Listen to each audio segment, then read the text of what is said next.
Hello and welcome to The Nation with me, Elane, Noor, Abdullah. Today I'm talking about the topic of taking stock before Hari Kebangsaan. Now, the pandemic cuts across borders, cultures, and political systems. And as the virus spreads across the planet, WHO called for worldwide solidarity, arguing that we're all in this together and we can only stop this together. Now, despite the very obvious global nature of the pandemic and some of the more humanitarian responses to it, it has often been discussed in terms of national territories, priorities, and communities. Now, sociologists and subject matter experts believe that we need to look beyond the Ali Achong and Ramasamy narrative or look past its face value to get ahead in the global game. Simply speaking, the level of national introspection needs to be nothing short of stellar for Malaysia to get back on its feet and stand tall. Now, before I bring in my guest, I'd like to roll this video called Merdekakan Kami Daripada Rasuah. Let's take a look. Assalamualaikum warahmatullah. Assalamualaikum warahmatullah. Ya Allah, ambil lagi ni. Amin nak kasih kerja hari ni. Tadi ayah dengan ibu sembang pasal rasuah. Ibu kata rasuah sama macam mencuri, menipu, macam upah cikgu bagi lulus periksa walaupun dah gagal. Ami tak fahamlah kenapa orang besar suruh kita jadi baik, rajin, jujur, tapi diorang sendiri tak buat. Ayah kata ada orang buat jahat tak kena tangkap sebab dia upah orang sampai boleh lepas. Itu ke rasuah? Ami takut, Ami tak nak tipu, tak nak mencuri, tak nak jadi jahat bila besar nanti, tak nak masuk neraka. Ya Allah, jauhkanlah Ami dari rasuah. Amin.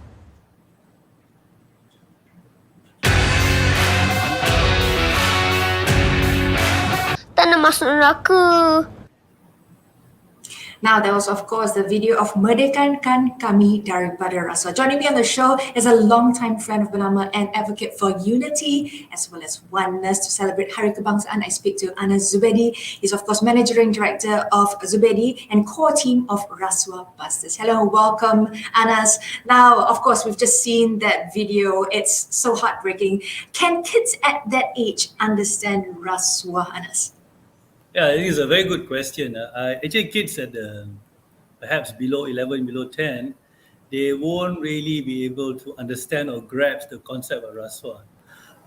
And that's the reason why we actually use that narrative, because the four kids, actually, there are 4 videos, they overheard their parents talking about rasuah, and they asked their parents, what does it mean? And via the mom's or the dad's explanation, they're trying to make sense of rasuah, but they actually knew that something is bad about rasuah. They knew that something is not something they should emulate. Yeah, and that's the important part of the video, and that's also the important part of our campaign. Elane, you see what happened is if you, for example, back in 1980s, I have a professor friend who did a survey in Klang Valley and kids between 11 to like 13 or 14 years old. And one of the questions they ask is, what do you want to be when you grow up? And this, remember, in 1980s, Elena, 1980s. And many of them answered they want to be a politician. And the second question is, why do you want to be that particular? And they say, because we can make money. So in other words, in the 80s, we have young Malaysians who already, have this idea to make money is not to come out with a good business or come out with innovative ideas, sell new products. They at that point of time had this idea to make money, so become a politician. And please remember, Elane, those in teenagers at 1980s, they are now in the 40s now. So we are maybe, going through the issue of what happened a long time ago. So what we need to do, Elane, is to capture the young Malaysian today. Young means below 12. And make them understand that rasuah is not good. But you are right. Your question is right. The kids at that point of time may not understand rasuah. But kids do not learn by facts. Kids learn by looking at their parents' reaction. When the parents show that there is, rasuah is bad, they will grab it emotionally. And that's what we want. We want the kids to have an emotional attachment to Rasuah is not good for you, not good for the country, and God does not agree with Rasuah. So by the time you become, the kid grow into an adult, and they will be able to make decision based on emotions. So facts cannot change their mind. And that's what we want. A person who refused to take Rasuah is a person at the heart level have refused. Because somebody can tell you things like that, Elane, I give you 100 million ringgit. I know it's Rasuah, but, think of all the good you can do with this 100 million. You can help the poor. So I can make it rational for you to take Rasuah. But if we can help our young kids to make decisions at the emotional level, at the feelings level, and they will not even touch Rasuah, because from a young age, the parents have inscribed into their heart that Rasuah is a no-no. So that's So the whole idea of essentially, the campaign. Yeah. So essentially, what you're trying to do is create an emotional connection and an understanding intrinsically that Correct. it's Exactly. wrong. So because everybody knows this saying, children follow what is. You lead by example, not the words. And Correct. you can say one thing, but if you do something else, Correct. as children, you will see what is being done versus what is being said. Right. Now, you've of course been an advocate pushing for people to say something nice during the Hari Kebangsaan Malaysia Day period. And this, of course, has now evolved into a lot of other things or projects you're doing at this point. Many experts, of course, are calling for unity, and there seems to be a lot of awareness. But don't you think the take-up rate or interest is wanting in this is rather low? Why do you think this is, Anas? You see, Malaysia has, if you study our history in this country, we have a pendulum effect, we have moments of unity and then we have moments of disunity, depending of what is the fashion or what's happening in the marketplace, or rather in the political circles and all that. And the last 1 year plus, because what's happening at the political level, especially at the parliament level, where our politicians, I like to use this term, what you call political crabbing, where they are like crabs. They're trying to pull the other down for the last, almost a year plus, and that actually have an effect that cuts across to the other part of the our country. And that's the reason, if you ask, even though we have the pandemic uniting us as Malaysian, I believe that when it comes to the pandemic, Malaysians forget about race and religion. We all help each other. On the other hand, at the political front, because of what was happening at the parliament level, because we have two groups of people equally not powerful enough to take over the country, and so they are crabbing each other. And because of that crabbing between the two parties, it spilled, the spill effect went over all over the country. Now, but of course, Elane, the last few days has been really great. My friends and I, the advocates of asking Malaysians to come together and work together, suddenly we have a situation whereby, just I think yesterday, right, when the Prime Minister and the three other opposition leaders came together and signed sort of an agreement to find ways to work together. So maybe this, again, our pendulum may just swing to the positive side, where it says, people will stop being, so divisive. Who knows? Let's wait the next few weeks or few months, Elaine. Of course, we would really love to actually finally see the leaders come together, focus on the public agenda, focus on taking us out of this crisis beyond personal agendas, and create the future as what I think all Malaysians hope to see. We want to be united. We want to be together. We want to be able to create this one Malaysia where we are looking at each other beyond race, religion, and creed. So that's essentially the hope for the future. Now, your work is very focused on corruption awareness, as we saw earlier, and there's quite a push from the Rasuah busters to do just that with quite a number of those videos that you've shared, and their PSAs as well. Now, how did it start, and who's involved? Why this process? What happened was somewhere early this year, a few of us came together, led by Dato' Husamuddin, from what you call Karangkraf. He's our leader in the Rasuah Buster. And we grabbed 14 of us, came together and say, let's do something. We have to really come up with a short-term, medium-term, and long-term plan to make Malaysia tanpa rasuah. And from the 14 of us, what happened is we started we have a well-written strategy. In fact, this Merdeka dari Rasuah is been planned many months ago. We started with a campaign called Mak Kata Jangan. So we had 14 of us came together, and one of the main tasks we had at the first few months is to create what you call a coalition of the willing, where we actually invite and open our arms and grab as many friends as possible to join us. And to date, we have about 300 coalition of the willing organizations is coming together to unite Assalamualaikum. and work Rasa together, sama macam mencuri. bringing down the Rasuah in Malaysia. Among those who are with us, like Bersih, C4, Ikram, MBM, there's so many. We got 300 coalition. We have millions of us right now. If you gather all the numbers of people in our coalition, so we are trying to make sure that we will help the government, whether whichever government is secondary to us.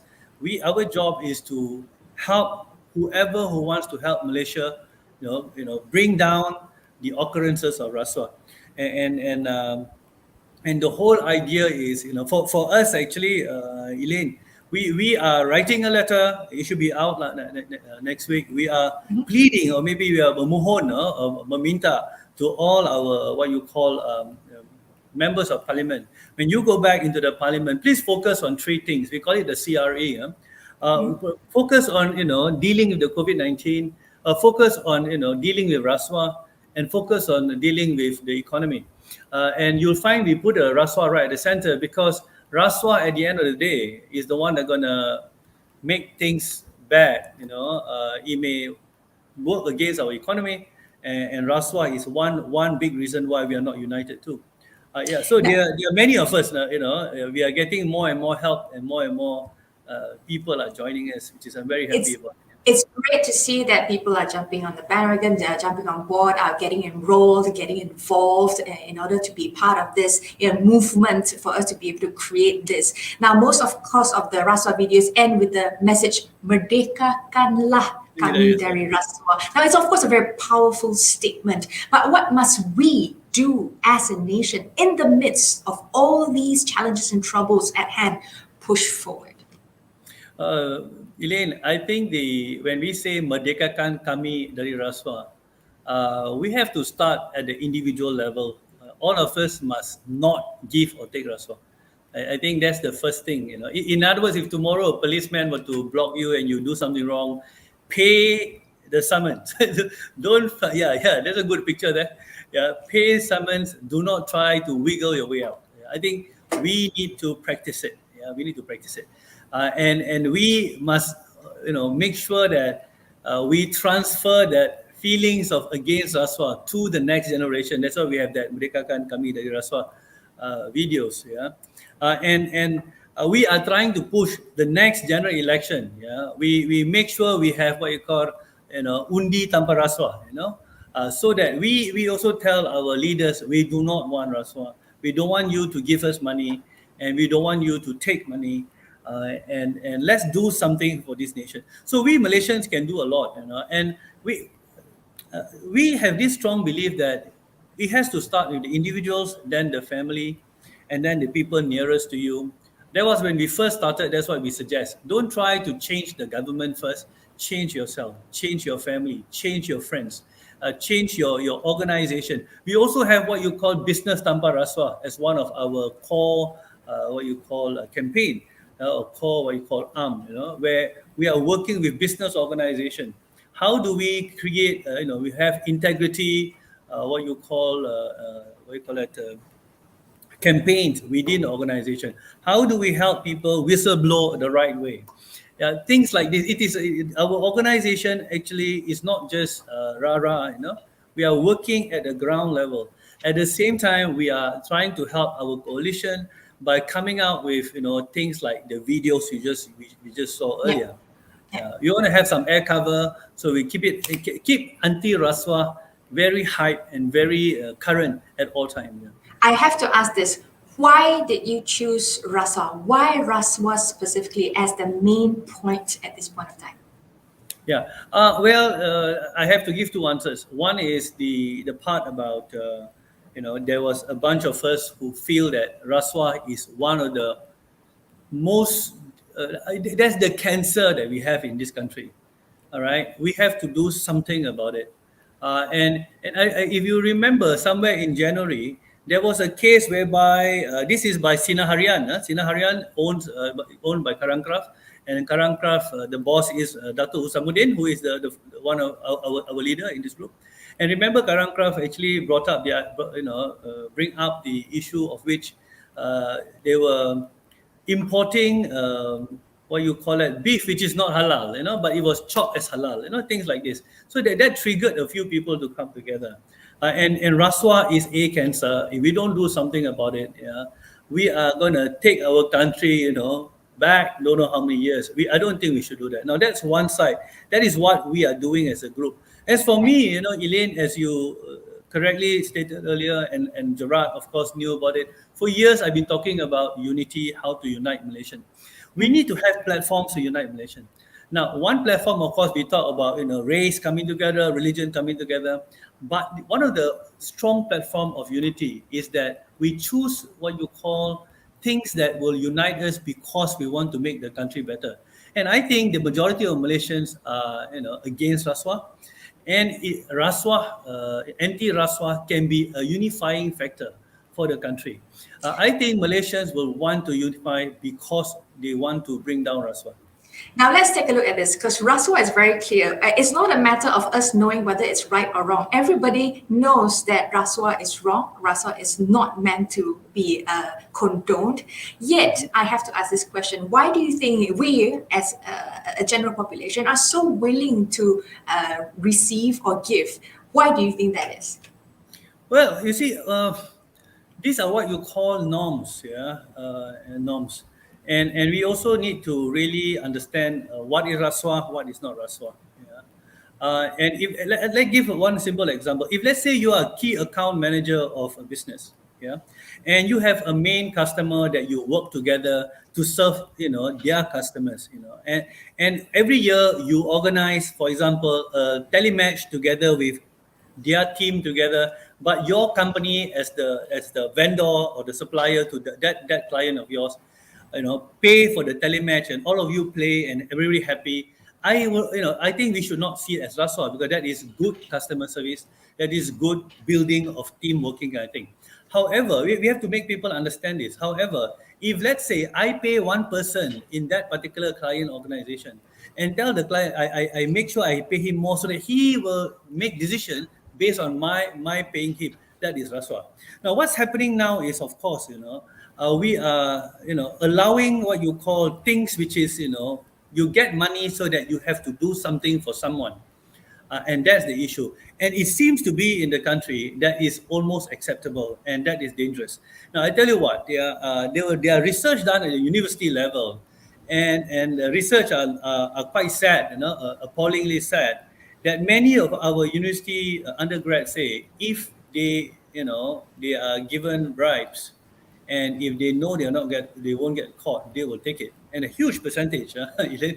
So that's the worry. The reason being is it has become a norm. In fact, Elane, there will be people who tell you things like, if you don't take, you're stupid. And this has become a norm, and it has become what you call an understanding that is part and parcel of business.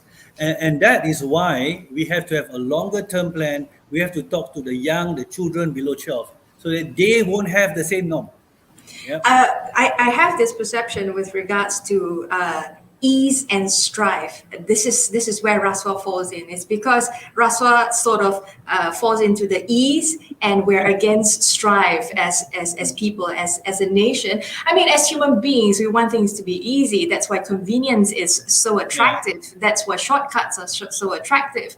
But this is that challenge of where we separate what we are willing to forego versus the ease that we'll get in return. And Malaysia has a tagline called Malaysia Boleh, right? We think we think Malaysia Boleh means Malaysia Boleh, we're striving for excellence, but at the same time, we also have the Boleh lah. everything is okay. Okay lah, So how do we balance this? How do we fight this, mentality of just taking things easy because we like things easy, which Rasuah sort of facilitates? Elane, your question is really, really good. I tell you why. Okay, there are many business people who do not want to give Rasuah. Let's be very clear about this. I know many business friends. If they can, who wants to spend money of something that doesn't bring back profit, right? However, now for business people, speed is very important. If let's say I need to have approval to do property development, approval to set up a new workspace, or to open up a new go down or whatever, right? Now, if let's say I don't give what you call wang pelicin, something to just make it go faster, and it would take 6 months or 1 year. I've lost 6 months to 1 year worth of business. So that's the reason why the ease itself we have to understand. Some business people do that because I want to do business, and what happened is I pay this fellow 30,000 ringgit, but since I got it 6 months time, every month I'll make 30,000 ringgit anyway, and then I at least bring back 150,000 ringgit the next 5 months. So many business people do not want to give Rasuah, but if that's what it takes to get to ease of business, and that's why there are some writers, philosophers says that you need a little bit of corruption to run an economy, and they are actually writing about it.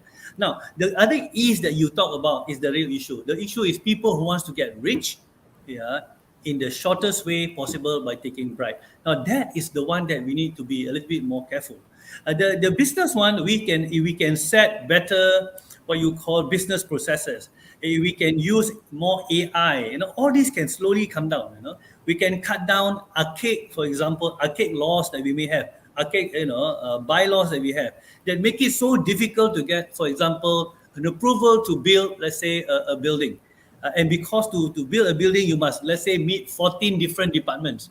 And each department have 14 different what you call little Napoleons, right? Which I think with digitalization, it's helping to cut that down as well.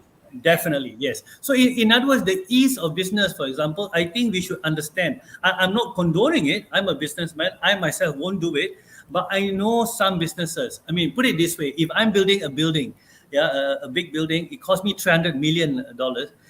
Every month you delay me, I have to pay interest. That shouldn't even have to come into consideration when you're doing business. Essentially, it's delaying investors, delaying people wanting to do business with us in the long term. Now, we're probably having about 2 minutes left. I want to look at the topic of our conversation, taking stock before Hari Kebangsaan. Merdeka is just a few days away. As we march on towards Merdeka, what are some of the things that you would say to Malaysians out there in light of what's happening around us to take stock before Hari Kebangsaan? Okay, just quickly, I would love Malaysian, please, whether you trust or don't trust the political leaders today who just signed the thing that say we're going to come and work together, give it a chance. Let's have some time the next at least couple of years before the next election. Let's have some truce, and let's focus on making this country, we want to succeed in COVID-19. We want to make sure that we can deal with it. We want to be successful in the rebuilding the economy. As you can see, the stock market are jumping again. Let's grab this. Let's put our petty differences aside. Let's make maybe a vow. August 31st for the next 2 years of until the next August 31st or until the next general election.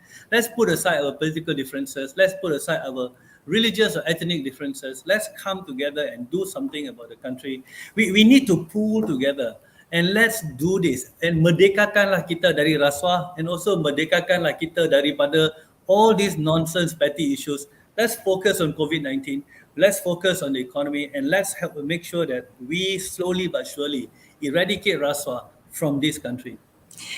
Thank you so much, Anas. I really hope that we can come together to do this. I hope that we all as Malaysians can be role models for our younger generation, so that they can see us and walk in our footsteps with pride versus having to fight and sort of sift the difference in terms of messaging versus action.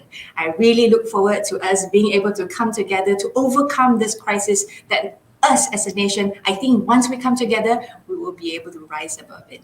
Thank you so much, Thank Anas, you. for your Thank you, time. Elane. Nice talking to you. It was lovely. Merdekakanlah kami dari Rasuah. That was, of course, Anas Zubedy. He's, of course, the managing director of Zubedy and core team of Rasuah Busters. You can do your part. Thank you for staying to the end of the nation. Get vaccinated. Wear masks, double masks, even with multiple masks. And please ensure that you keep each other safe. That's all for now from us at Bernama. Bye for now.